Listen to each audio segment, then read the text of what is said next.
They said when we moved into my house as a kid that it was pretty haunted and that some stuff happened in my room, but I just thought they were joking. And then like a few years later, I woke up in the middle of the night and like I saw a man close my door, and then a lot of like broken lollipops turning up with like ants covered in them, lots of flowers dying in my room. And I remember my parents took me to like a church to see a priest as a kid. Yeah, and then it all just went away, honestly. I think you win. Hey,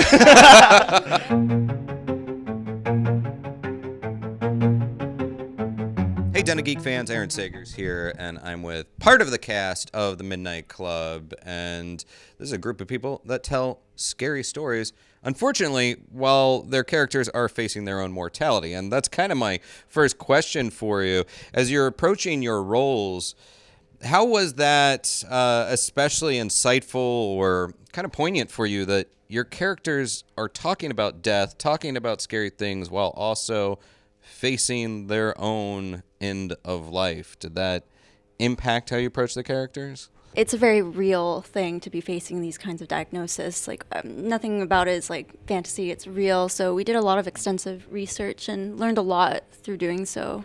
Besides the ghost and the jump scares and the cyborgs and the monsters and the killers, our illnesses and watching these kids dying so young is actually like kind of the scariest part of it all, I'd say. Yeah, it's a different perspective that none of us, I feel like we haven't had.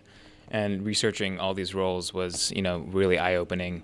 And it added an extra layer to these characters where, they're not just kids, they're facing all these diseases. And so that was, that's the looming thing in their lives. I think one of the also like important things about it is that we don't want to treat these characters as just being their diagnosis. Right. So much of their characters, their spirit and everything comes from themselves, their lives outside of that, the community they build together and the friendship they have, it's all about the relationships between them all. So there's so much more than their diagnosis, and the emphasis is really on their characters and the story. And even though they're going through this horrific thing, they all have each other and they help each other through it. I think it's the stories that we choose to tell to other people, it's kind of really informative about us as individuals. And even Mike Flanagan was saying that when he would gather the writers together, he would have people tell stories in the writer's room. So for you guys, you personally, what did you have a boogeyman in your neighborhood? Was there the scary house at the end of the block? Was there an urban legend or lore that really seeped into your childhood? I live out in the middle of nowhere by a graveyard, but I used to hang out in it as a kid all the time. So you weren't like the scared kid. You pursued it. Yeah. I've always been into creepy stuff. Yeah. I'm from Nepal and I'm ethnically Nepalese, and there's a story of this woman. I live right next to a river, and there's a woman who haunts that river. Like any river that you go through, you cannot be a man and driving alone at night, whereas, that woman will somehow come into your car, and she's beautiful, but she will suck the life out of you. And my mom used to scare me that every night. So she was like, do not drive at night. Do not drive past. You better be home before 12. Following up on that, did you ever find yourself driving down that road, and did you become a little bit more tense, white-knuckled as you did? I did. And there is a very, nobody likes to believe me. But at one time I was driving home. I think it was past 3 o'clock, past the witching hour. And I'm still, I tell everybody I did see it. But something came in front of my car and and I had to swerve away. It was all white and it was super tall. It wasn't a woman, unfortunately. But and nobody believes me. But it was me coming home from the pub at 3 o'clock in the morning. What the heck? Yeah, it was me. Sorry. I believe you though. Aya, how about you? For myself, I've been a big horror fan, and being Japanese especially, it's so much of our culture is about spirits and ghosts and urban legends. There's so many stories in Japan. But I don't know, I always loved the urban legend of the Kuchisaki Onna. So the woman with the slit mouth. That's a very famous one, as well as Hide and Seek Alone. That's a very famous story. I think more of an internet kind of sensation story, where basically I think you play hide and seek with a doll in a room by yourself, and you have to stab it. And once it'll come and stab you at some point. It's very scary, and a lot of paranormal stuff happens. But in terms of my own experiences, like directly, I used to be really terrified of the Mothman. So I think I had like a day one time where I was coming downstairs and no one was in the house, but I saw flashes of something like swaying in the trees, but it was probably from after I watched some sort of like video on YouTube of the Mothman. Or maybe it was the Mothman. I mean, there's stories that apparently, if you think enough about something, you can manifest it, you know? And then did you have any other scary boogeymen on the block or anything?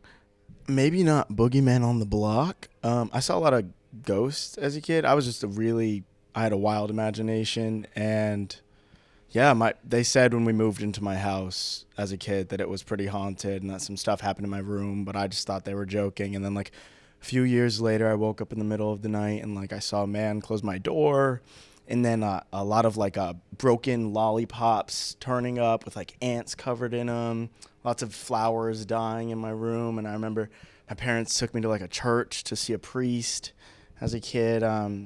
Yeah, and then it all just went away, honestly. I think you win. We create with you your last chapter.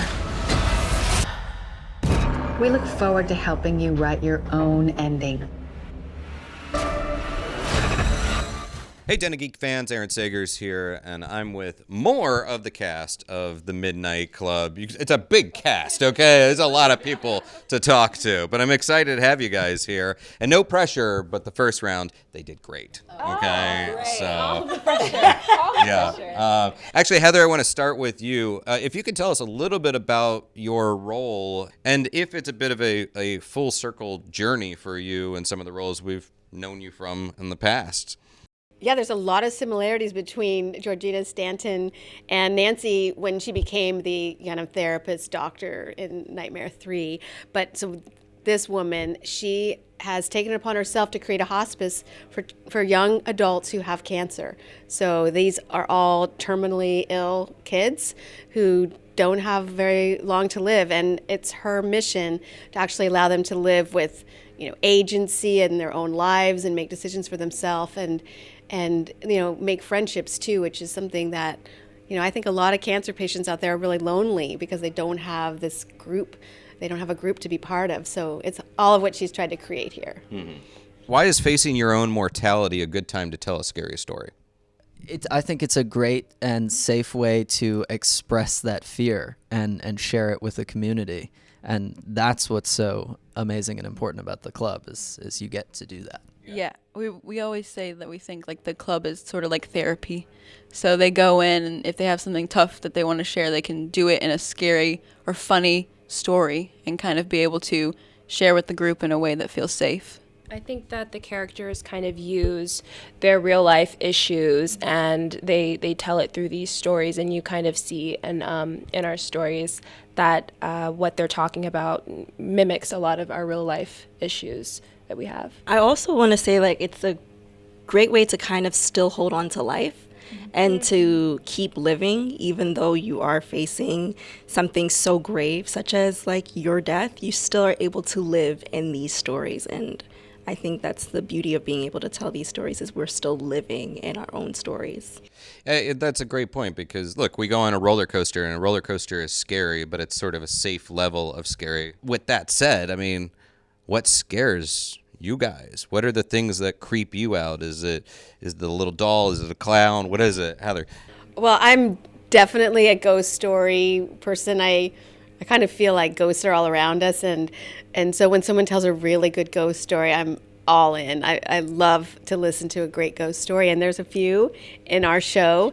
So I'm always looking for one that not only scares me, but creates a ghost that I haven't heard about before. I was going to say humans.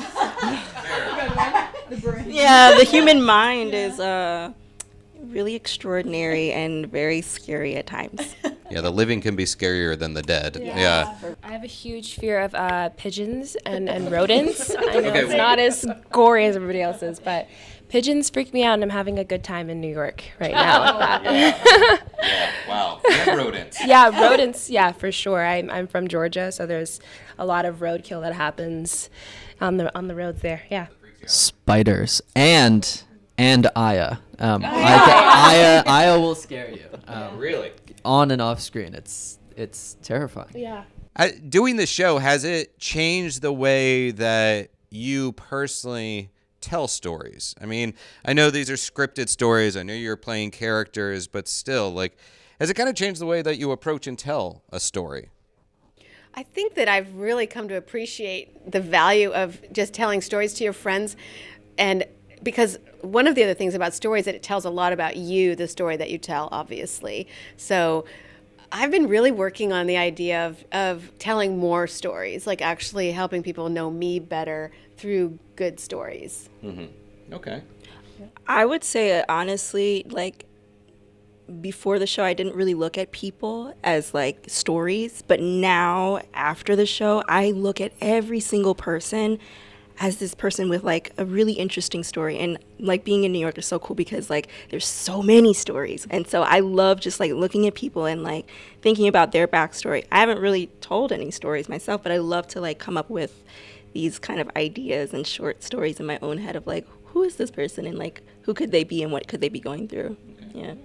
I think our experience with stories has been a great lesson in empathy and understanding where people are struggling and being able to be there for them is very important. Does anybody have any of those, like the killer on your block, the scary house, anything like that? I mean, it was a real killer, but I mean, my neighborhood was kind of like crack central, and the king drug lord lived right across the street from me, and that man was definitely a killer. But that's about it. That's not really scary. I mean, it's scary, but it's a different kind of scary. It's, very real world scary, keeping it real. There was a place in my town called Nightmare, and it was an abandoned hospital. And so that is where people would disappear at night. Oh, disappear.